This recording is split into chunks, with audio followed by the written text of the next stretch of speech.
No sé, sí, parece que se oye bien, ¿no? Sí. Bueno, pues buenas noches, bienvenidos a este acto de presentación de un libro que, bueno, pues yo me he enterado prácticamente hace unos días y no quería perder la presentación. Yo quería también estar entre el público, pero Julián, tenemos una relación ahora bastante estrecha. Él es el director de la Oficina de Cooperación Universitaria, Desarrollo y Voluntariado de la Universidad de Extremadura y depende de mi vicerrectorado, vicerrector de Infraestructura y Servicios Universitarios. Entonces, pues bueno, me ha dicho que no podía quedarme entre el público, tenía que venir aquí a la mesa a acompañar. Encantado.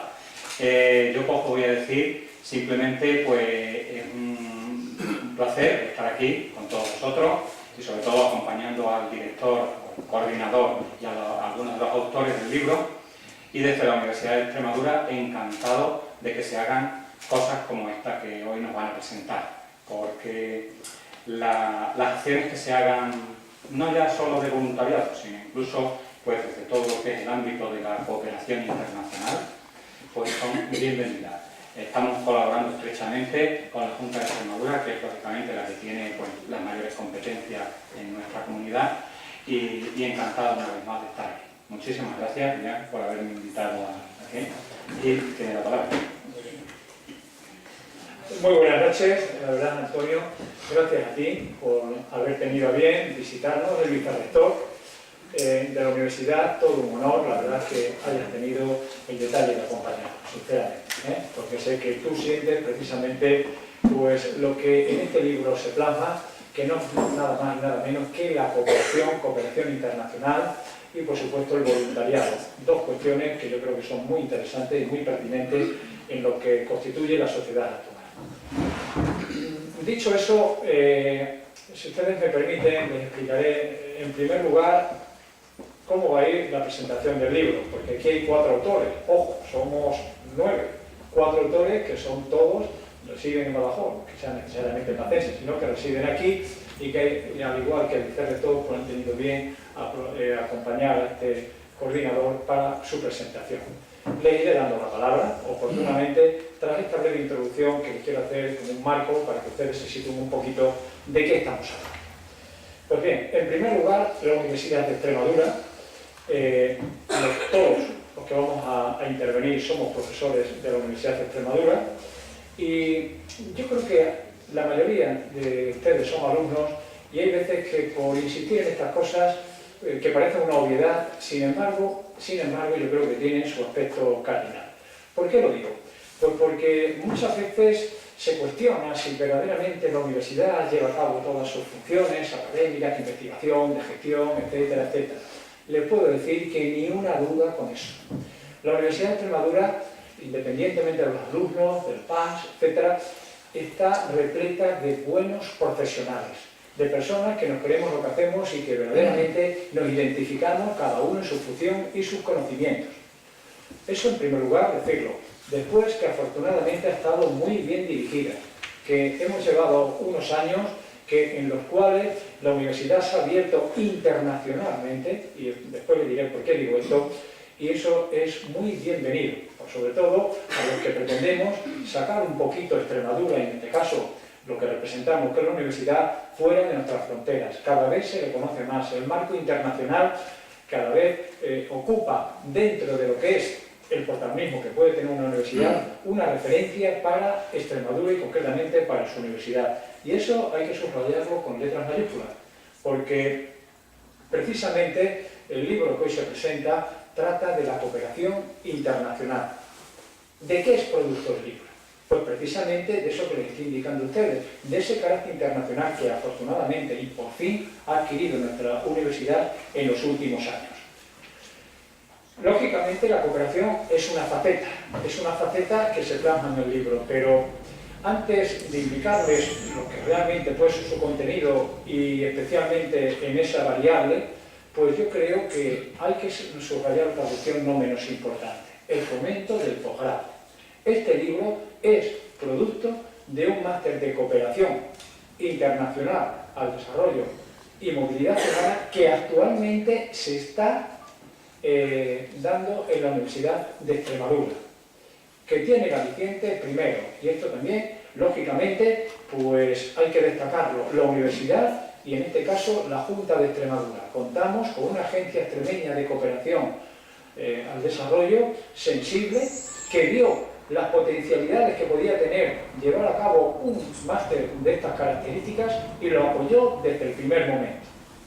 Un apoyo logístico, un apoyo humano y también financiero. Gracias a ello se ha podido llevar a cabo lo que creemos que es un máster pionero hoy por hoy en nuestra tierra, un máster de cooperación. Lo hubo antes, pero luego de esta significación ni mucho menos.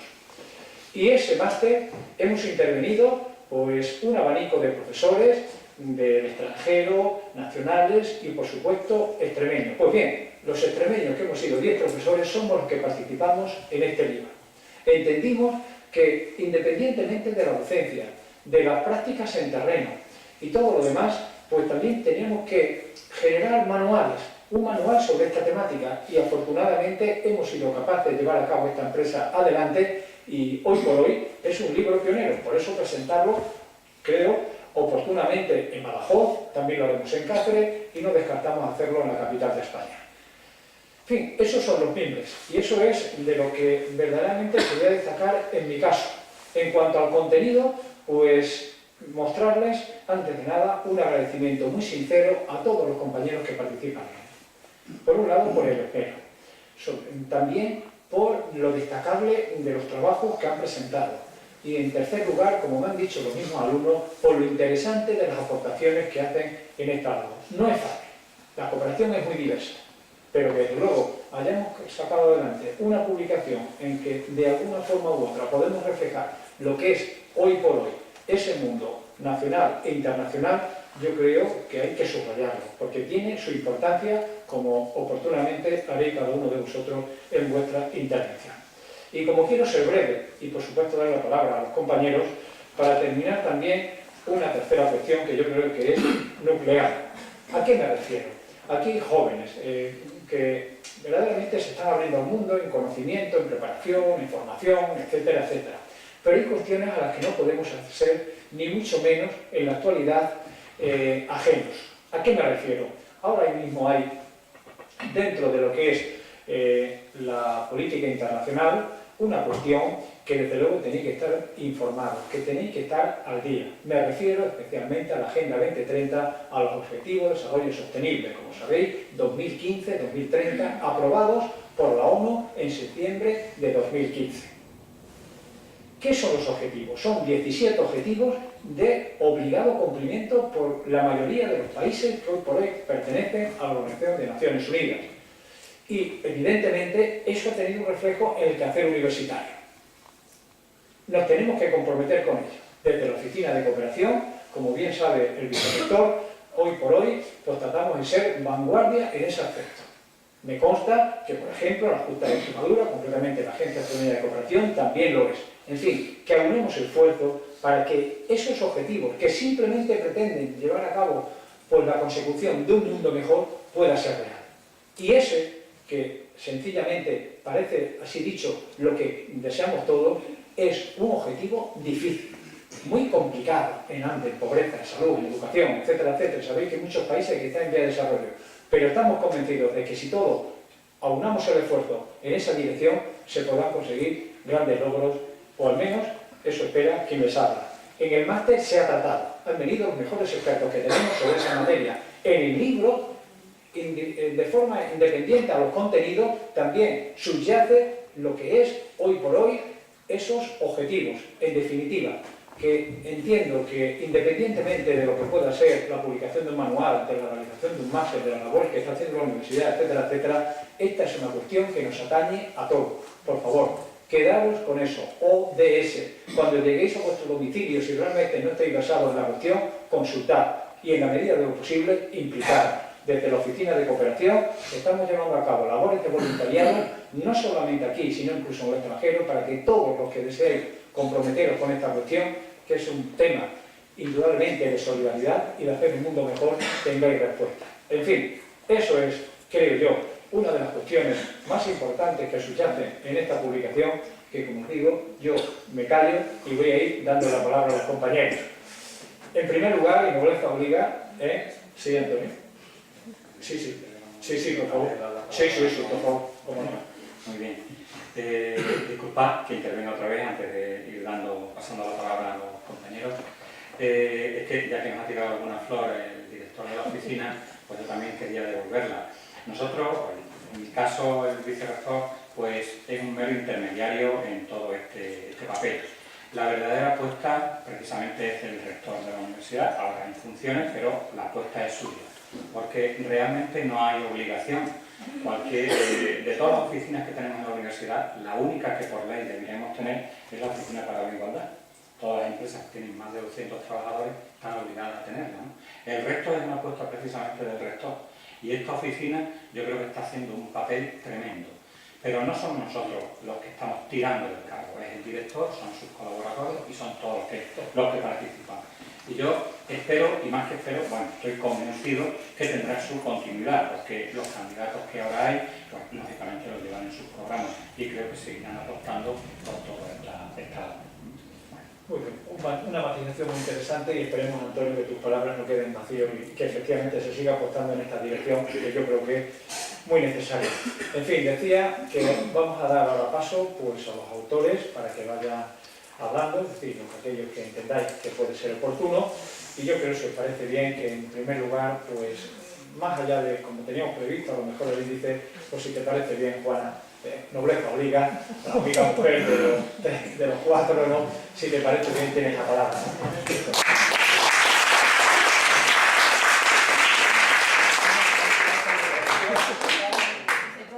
Mejor así. Sí, nos quedamos aquí, perfecto. Sí, disculpa.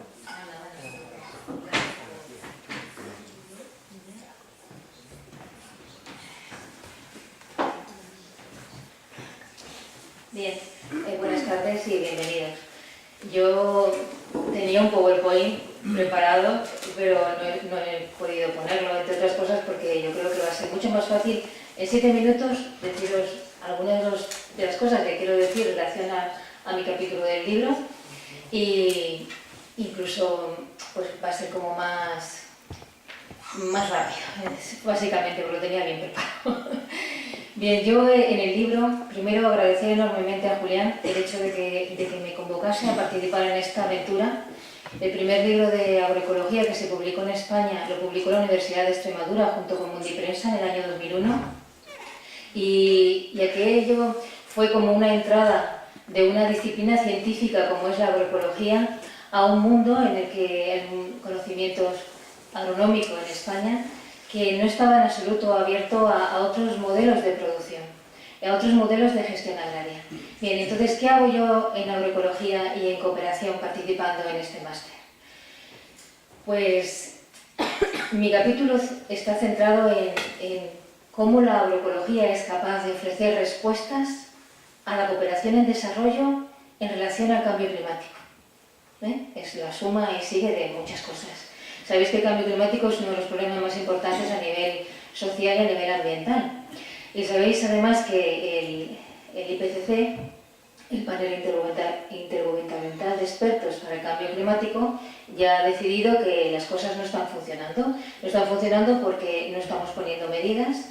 Las medidas que se ponen son medidas absolutamente folclóricas, los gases de efecto invernadero suben, no se ponen medidas para la resiliencia ecosistémica, no hay medidas sociales importantes, sobre todo en países en desarrollo, porque lo que verdaderamente sabemos del cambio climático, además de que es muy peligroso lo que está sucediendo, es que el cambio climático no es equitativo. El cambio climático, todos contribuimos de una forma u otra al cambio climático, pero sin embargo a los que más afectan los problemas del cambio climático son aquellos países más desfavorecidos.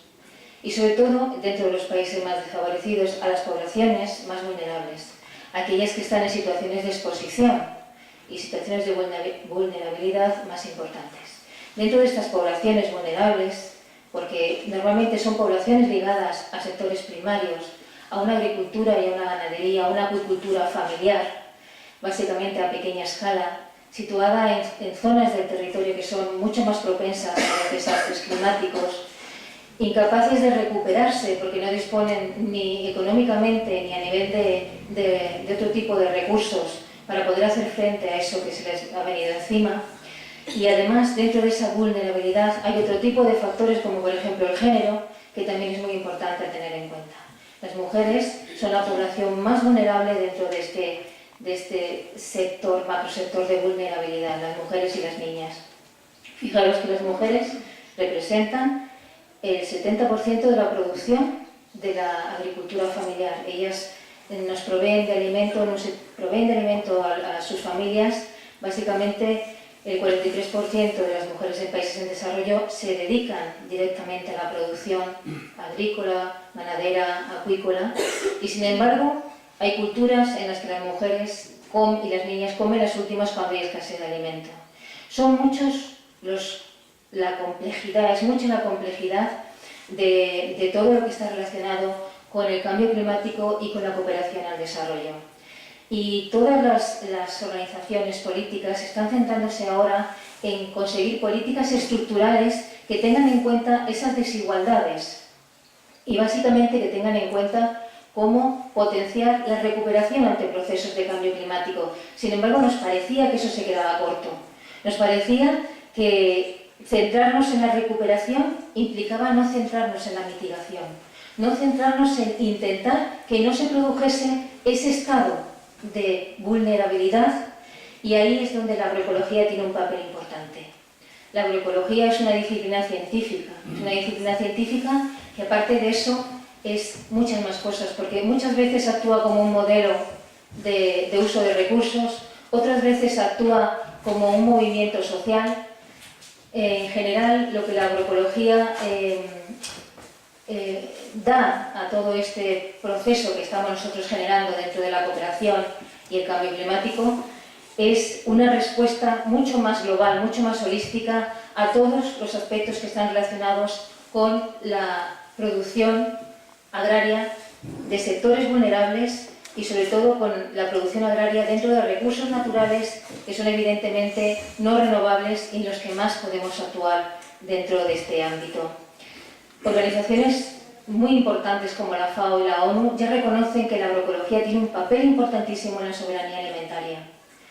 La soberanía alimentaria es un concepto que ha mejorado enormemente en los últimos años y ha pasado de ser simplemente disponer de alimentos en cantidad suficiente a tener en cuenta otra serie de conceptos como la inocuidad de los alimentos, como la disponibilidad, como el acceso, que también está relacionado con el tema de la seguridad alimentaria.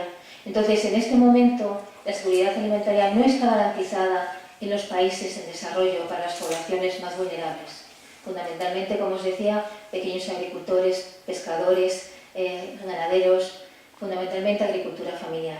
Entonces, la agroecología como ciencia que es capaz de afrontar el conocimiento local y de innovar sobre él con toda la ciencia y con todas las técnicas suficientes como para hacer que esos sistemas de producción sean sustentables, sean capaces de mitigar los efectos del cambio climático y sean capaces de adaptarse también a esos escenarios climáticos cambiantes, como una ciencia que es capaz de ofrecer alimentos de calidad sin utilizar contaminantes, utilizando recursos locales, pues desde la agroecología hemos pensado que podemos ofrecer respuestas, y en este caso Julián ha sido pues muy condescendiente con todo lo que le estaba yo ofreciendo que podíamos decir dentro de ese capítulo del libro, porque lo fui un poquito guiando, sobre todo para salvarme yo, no para que no fuese más completo, pero hay muchas cuestiones que me he dejado en la bandeja, que no he metido en el libro y que espero que si el máster continúa,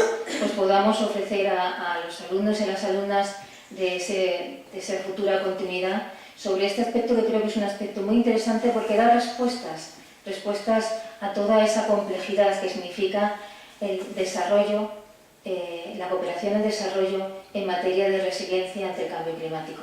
Muchas gracias.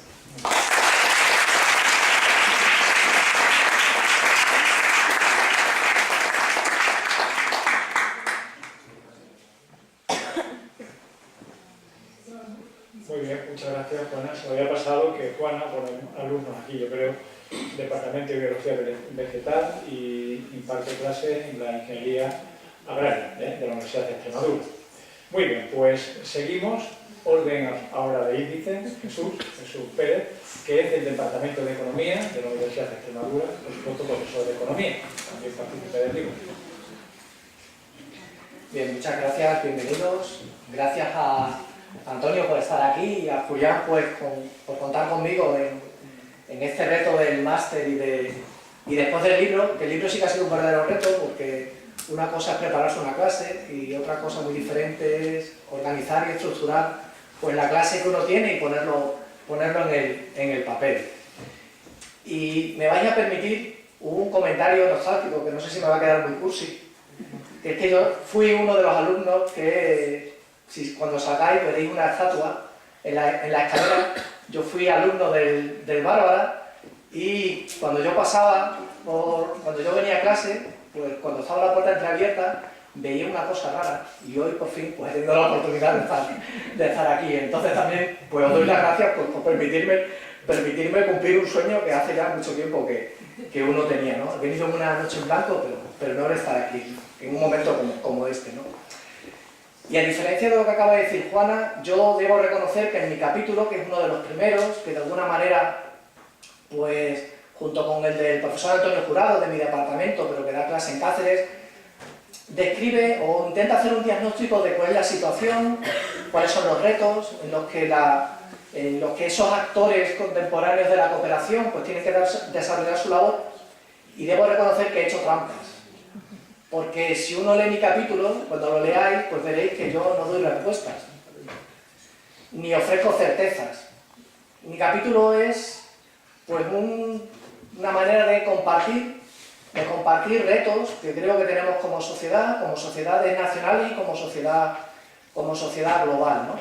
De alguna manera en mi capítulo lo que intento es poner de manifiesto pues, problemas que yo creo que tenemos como sociedad global, problemas que tenemos en el día a día, que tenemos en el muy corto plazo, pero que amenazan pues, nuestra viabilidad como sociedad y que dentro de ese panorama complicado pues, tiene que desarrollarse la acción de la cooperación y que muchas veces pues, la cooperación es necesaria precisamente por esa confluencia de fenómenos globales, ¿no? Voy a enunciarlo simplemente porque así, si os cuento de qué va el libro, pues no lo compráis, entonces voy a comentarlo simplemente pues, de qué va el capítulo. Fundamentalmente, el principal problema que podréis encontrar, que yo comparto con vosotros, es el problema de la desigualdad. De la desigualdad que no solamente es un problema de la desigualdad global y de la desigualdad en cada uno de los países, ¿no? Que no es solo un problema económico, sino que es más que un problema económico. Y que gran parte de los problemas políticos y sociales que nos encontramos, en parte, pues es que están muy relacionados. En parte son fruto de esa situación económica y provocan esa situación económica.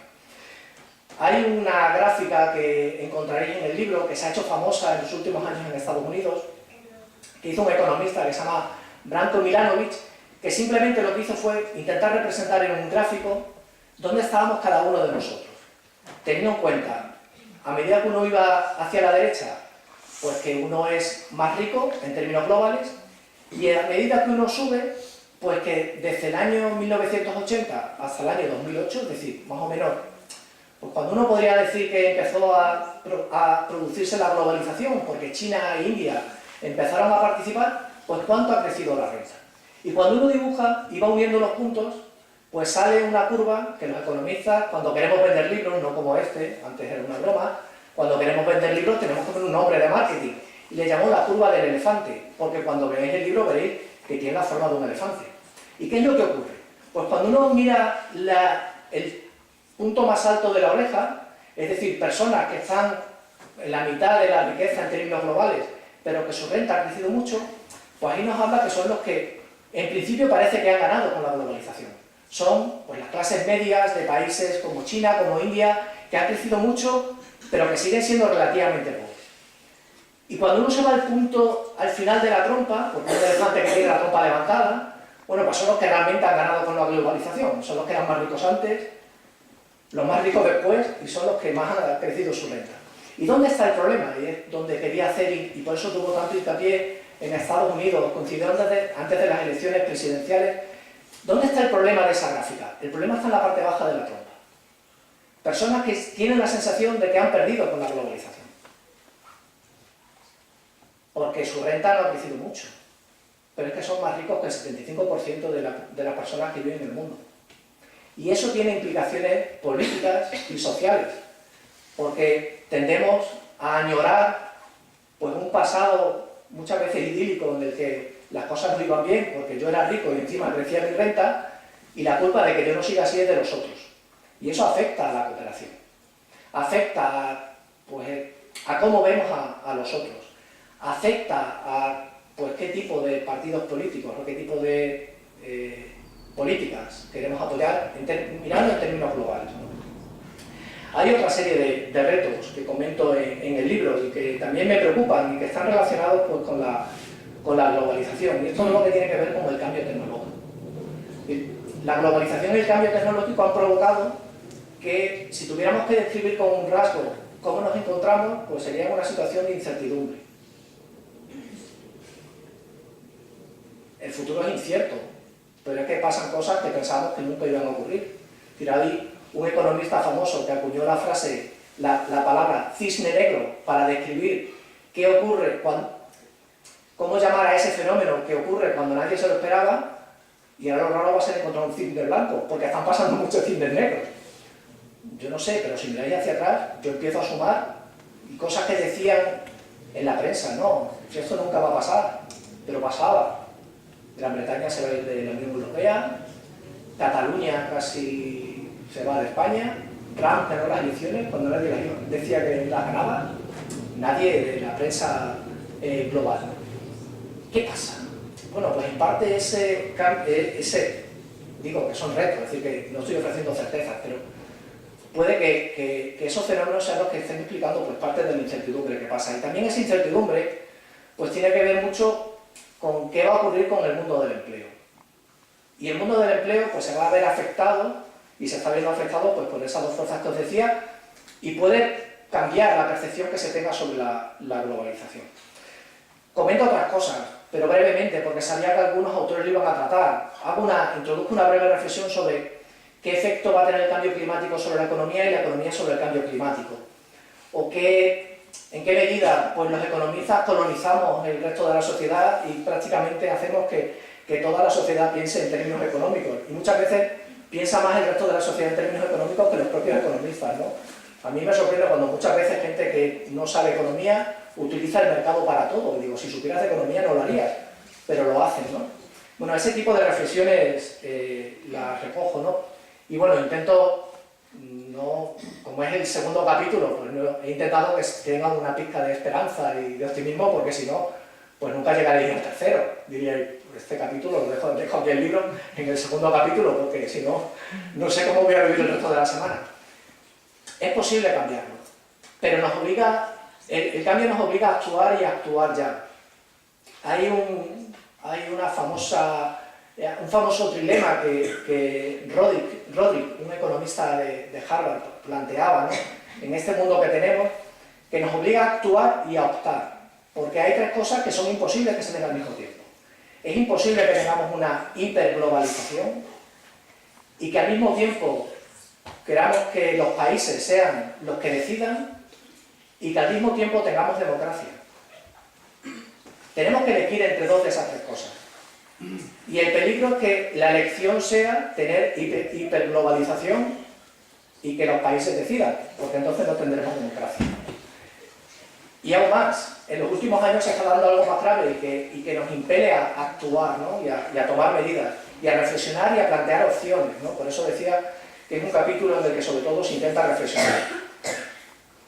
Es que ya no está claro que siga avanzando mucho la globalización, no solamente por la guerra comercial que está surgiendo. Acaba de publicarse hoy un documento de la OCDE que dice que la globalización se está frenando, pero también pues, hablar de soberanía nacional o hablar de democracia en los últimos años pues, se está viendo complicado y amenazado. Es decir, no es solo que no podamos tener las tres cosas al mismo tiempo, es que si no actuamos podemos correr el peligro de ni siquiera tener una de las tres cosas. Con esto espero haberos animado a que penséis conmigo en este segundo capítulo y estaría encantado en que si alguien lee el capítulo y quiere compartir conmigo sus reflexiones, pues recogerlas. Sabéis, ha dicho Julián que soy profesor del Departamento de Economía. Si buscáis en la universidad encontraréis mi contacto y estaría encantado de compartir con vosotros estas reflexiones. ¿De acuerdo? Muchas gracias.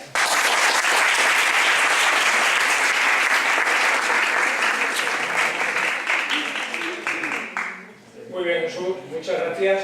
Por favor, se ruega silencio. Ahí al fondo estamos en el acto y estamos en el acto, ¿vale?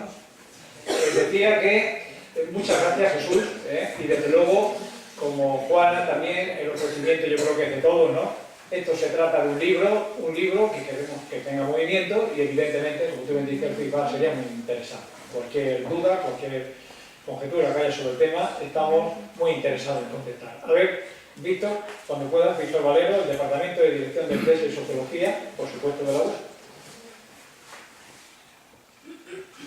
Pues muy buenas tardes, noches ya a todos los que habéis asistido y sobre todo muchas gracias por estar aquí y bueno, me uno al agradecimiento que Jesús ha hecho a los promotores de este libro, tanto a Julián como promotor de la edición, como a Antonio como máximo representante de esta oficina y también a la Agencia Extremeña de Cooperación que ha sido la que ha financiado esta actividad.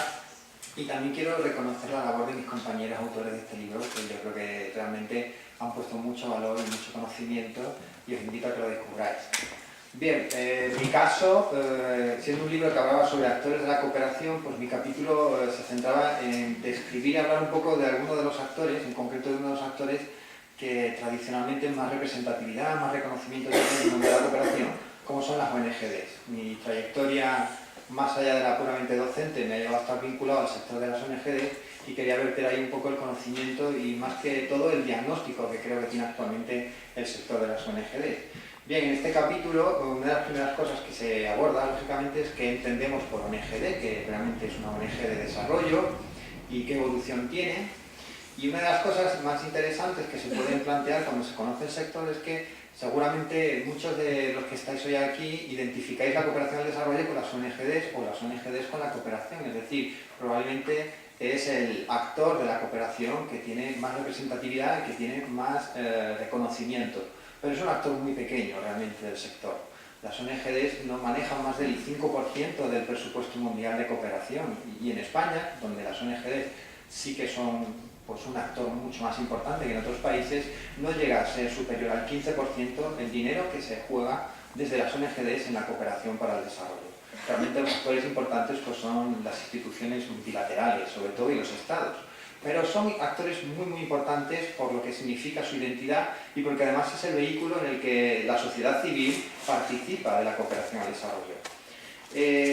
Bueno, mi capítulo se llama Las ONGs, diagnóstico de un sector en crisis. Eso no tiene ningún valor para mí, no penséis que he hecho ninguna investigación para conseguir eso, porque el sector de la cooperación, por definición, siempre está en crisis. Es un sector que tradicionalmente tiene una fuerte capacidad de autocrítica, con lo cual sus crisis son perpetuas. Y si no era suficiente la crisis que ya tenía, pues vino 2008 con la madre de todas las crisis y ya evidentemente arrasó con la propia autocrisis que siempre tenemos.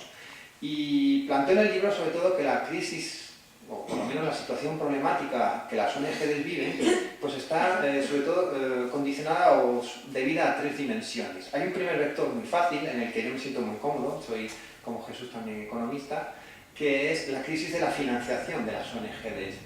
Es muy fácil entender que las ONGs en general en España tienen una fuerte dependencia de los fondos públicos. Realmente hay muy pocas ONGs que tengan capacidad de supervivencia gracias a las aportaciones de fondos privados, bien por cuotas de socios, aportaciones de empresas, etc. Fijaos, en España, para alcanzar el 50% de las cuotas privadas que reciben las ONGs, solo nos hace falta aglutinar a 4 ONGs de las aproximadamente 2.000 que existen registradas. Por lo tanto, la mayor parte de las ONGs sobrevive gracias a las convocatorias de las financiaciones públicas. Y desde 2010 en adelante, el efecto de la crisis en la financiación pública y los famosos recortes se ha visto especialmente sometido en la cooperación, o la cooperación ha sufrido especialmente este efecto crisis. En general, desde el año 2010, el recorte en la financiación pública, en los presupuestos de cooperación en España, es en torno a un 57%. Es difícil encontrar otro sector, educación, sanidad, que haya perdido un 57% de financiación. Estamos hablando de más de unos 2.000, 2.200 millones de euros. Las ONGs, evidentemente, han recibido muchos menos fondos durante ese tiempo y tienen muchísima menos capacidad operativa para desarrollar proyectos o las actividades que comúnmente llevan a cabo. Y esto se ha dado en todos los escenarios, en el escenario nacional y también en los escenarios autonómicos. Ha habido comunidades autónomas que directamente redujeron a cero su presupuesto en cooperación internacional, lo cual supone en todos los casos un fuerte problema para muchas ONGs, porque la financiación autonómica es donde especialmente, sobre todo las pequeñas ONGs, tenían su capacidad de financiamiento. Consecuencia de toda esta crisis de financiación, pues de este volumen de descenso de los fondos públicos a cooperación, pues aproximadamente entre el periodo 2010-2016 el 30% de las ONGs en España desaparecieron por no poder llevar a cabo ningún tipo de actividad financiable. Esto ya es de por sí una situación muy compleja y donde la supervivencia poco a poco se va a ir recuperando, porque ya se empieza a vislumbrar una mejora en las presupuestaciones, pero con un camino muy lento, muy complicado, que lleguemos a ese volumen de financiación que teníamos pre-crisis. Conoceréis muchos, evidentemente, esa cifra mágica del 0,7%, pues actualmente España está en el 0,19% de su renta nacional bruta dedicada a cooperación al desarrollo, es decir, muy lejos, y muy lejos del 0,46% que vamos a tener en 2010. Si tenéis alguna curiosidad por la situación en Extremadura, también, por supuesto, las ONGs extremeñas y la cooperación extremeña sufrió una bajada importante en su financiación, pero también es cierto, y hay que reconocer, que probablemente sea la segunda comunidad autónoma de España, después de Euskadi, donde el descenso en cooperación ha sido menos acentuado, y con un progresivo proceso de mejora en los últimos años. Bueno, más allá de lo que es puramente un descenso de la capacidad de operar, porque las ONGs no reciben fondos públicos, yo he encontrado también dos vectores de crisis o dos vectores de problemas o de dudas para el futuro de las ONGs, que muy rápidamente voy a comentar. Uno de ellos es el cambio de paradigma, lo ha comentado Julián, que es la llegada de los Objetivos de Desarrollo Sostenible. Esto crea una nueva estructura de la agenda, de la forma de plantear el trabajo en cooperación internacional para el desarrollo, y sencillamente las ONGs todavía no han encontrado cuál es su sitio en este nuevo paradigma o en esta nueva estructura de la ayuda. Todos tenemos bastante claro, me imagino, el trabajo de las ONGs desarrollando proyectos de cooperación de distinta índole en países del sur. Eso tiene un futuro bastante más incierto. Mi compañero Jesús, por ejemplo, ha hablado del enfoque importante de las desigualdades. Los Objetivos de Desarrollo Sostenible ponen encima de la mesa el problema del medio ambiente, que también ha comentado mi compañera Juana. En definitiva, desigualdades, sostenibilidad, plantean una posibilidad de que muchos países puedan abordar los ODS trabajando en su propio país, donde hay problemas medioambientales y en muchos de los cuales también hay problemas de desigualdad. Y las ONGs todavía tienen que encontrar cuál es el rol que van a jugar en una arquitectura de los ODS donde muchos países probablemente van a apostar por dedicar más fondos a arreglar esos problemas en sus propios países que en los países clásicos receptores de ayuda oficial al desarrollo, que son los países del sur. En este sentido, las ONG probablemente tendrán que buscar nuevas herramientas de trabajo, probablemente con un enfoque más político y más hacia la sociedad propia que hacia la sociedad socia del sur en sus actividades. Y es un proceso que nos va a generar tiempo y adaptación.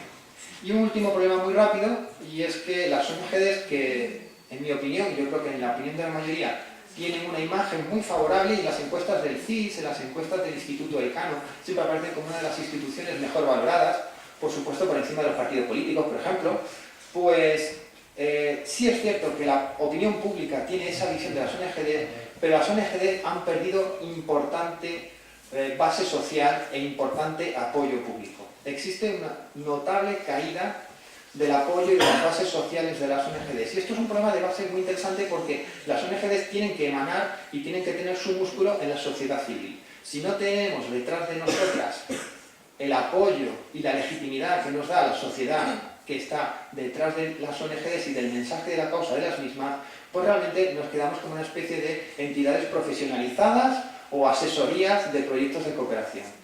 Y en cierta medida está ocurriendo, es decir, las ONGs dicen muchas veces que han perdido la calle, y eso quizás el 15M y la manifestación espontánea de activismo individualizado que supuso el 15M frente al activismo organizado a través de las organizaciones, está haciendo mucho reflexionar a las organizaciones sobre realmente si la población les está viendo más como parte de la solución o como parte del problema.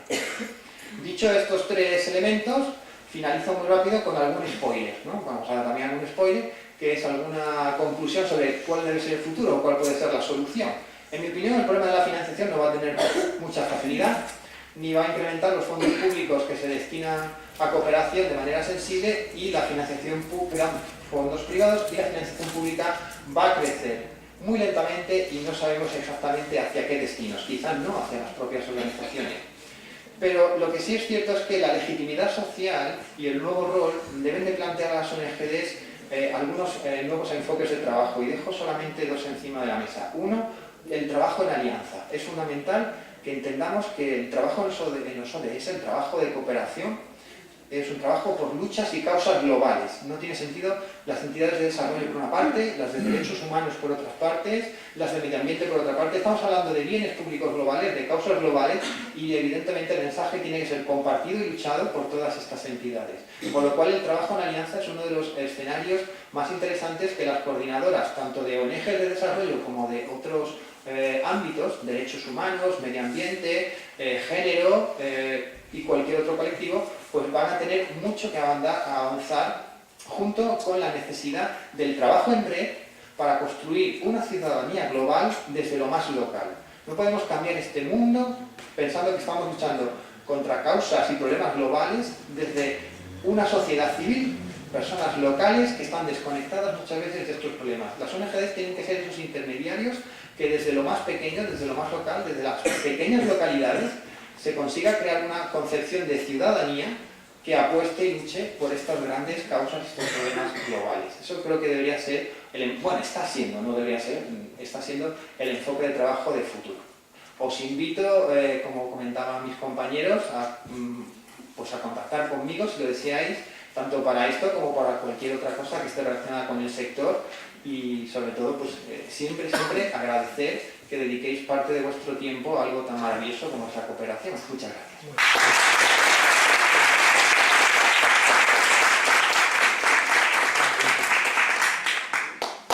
Y finalmente, la intervención de Santiago Cambero, que es del Departamento de Dirección de Empresas y Sociología de la Universidad.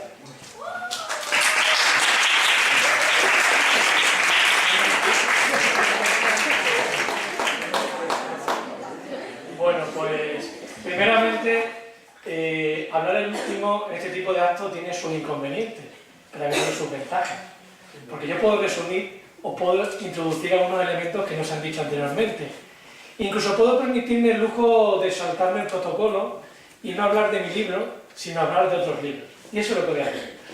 Primeramente quiero agradecer a Julián cuando me invitó a participar en esta publicación, de poder aportar un poco mi conocimiento, que no es tanto como el de mis compañeros en la materia que nos compete, pero para mí fue también un reto y un desafío, y que, bueno, ahí está, para quien quiera leerlo, y nada, simplemente al final me imagino que haremos una firma del libro y seguramente, tranquilamente, los podremos leer en casa.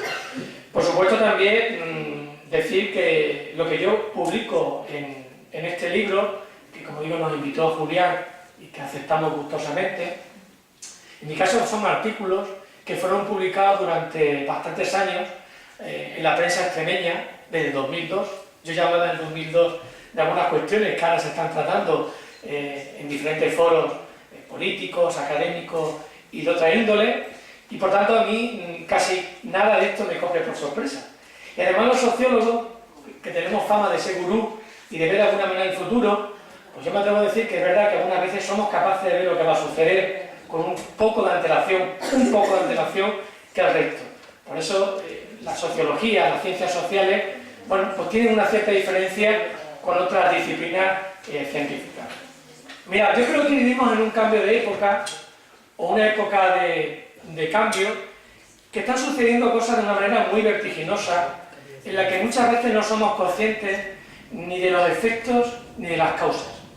Y además, estos cambios sociales, que es un término que tengo que decir, sacando pecho, que es muy sociológico, es fruto y resultado de procesos muy extensos o muy cortos en el tiempo, que tienen un carácter renovador o revolucionario, que son endógenos o exógenos en cuanto a sus causas, que pueden ser graduales o revolucionarios, pero que en definitiva afectan a las estructuras sociales, que también es un término, tengo que decir, muy sociológico.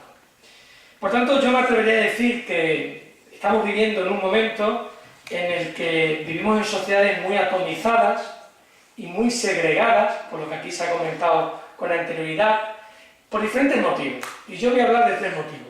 Motivos étnicos, de género y de la edad. Porque en el fondo, como también se ha comentado, todo esto refleja situaciones de desigualdad. Desigualdad social, jurídica, informativa, educativa o de cualquier otra naturaleza que degeneran siempre en la dichosa y mala exclusión social. Pero también me atrevería a decir que en esas sociedades atomizadas y segregadas, también me atrevo a decir que son sociedades sectarias. Es decir, estamos viviendo un momento en el que los dogmas de fe, algunas ideologías, algunas tradiciones, etcétera, se imponen como una tendencia. Y lo anti parece que está como de moda. Es decir, y no incluso en la política, sino en la sociedad en general. Parece que ir en contra del otro o de la otra, utilizando tu dogma de fe, tu ideología, tu pensamiento filosófico, tu ética, tus valores morales o religiosos, parece como que está de moda. Y eso nos lleva, como digo, a que esta sociedad sectaria vaya hacia unos derroteros que a algunos nos gustaría ver con unos ojos o con unas gafas más positivas, pero las sensaciones son malas, tengo que decirlo.